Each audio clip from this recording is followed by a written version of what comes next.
Retired four-star General Jack Keane joins me now. Jack, I'm glad that John could joke about it, but how serious is this threat from the Iranians?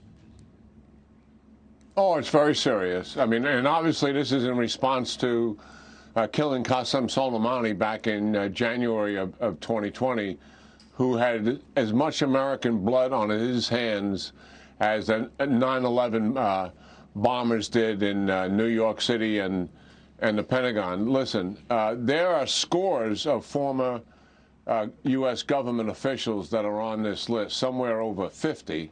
So they're dead serious about this, and I don't believe it's just one target. I think they're trying to do multiple targets, and obviously we have an Iranian agent operating on American soil, attempting to kill Americans on American soil. That's pretty serious, about as serious as it can get. And I agree with Ambassador Bolton. Why we would continue to negotiate with the Iranians while they're trying to kill former government officials in America is preposterous on the surface of it. And we're doing so through the Russians.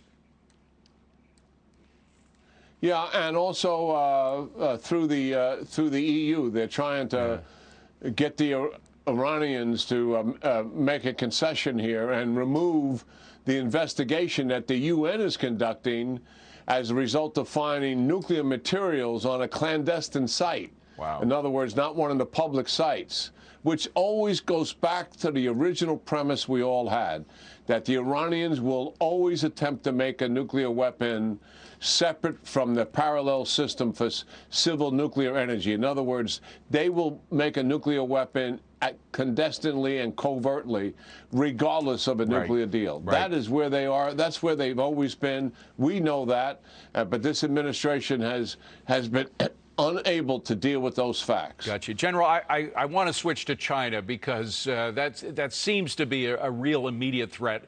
A lot of folks are focusing on the possible invasion of Taiwan, but a blockade is another way of taking over the island. What could we do if they decide to blockade Taiwan?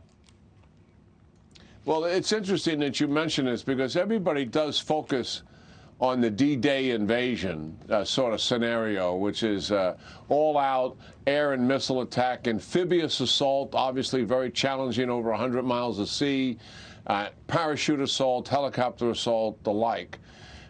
Very aggressive, complicated campaign. But more likely is a quarantine or blockade, as you suggest, and a little bit of that we saw just recently over the last 4 or 5 days. It would be a little different from that, but nonetheless, I think that was more of a rehearsal for a quarantine or a blockade than a D-Day invasion. And it kind of plays into the PRC's hands here, David, because their basic premise all along has been to gain leverage and advantage in the Indo-Pacific region and particularly in the Western Pacific by not having to fire a shot. In other words, intimidation, coercion, bullying, predatory nature. And that's what they've been doing to Taiwan to get them to capitulate, but they don't want to capitulate, and they definitely will not capitulate. Their resolve has been strengthened. But the blockade and quarantine is kind of out of that playbook because you're not going to fire any weapons to do it.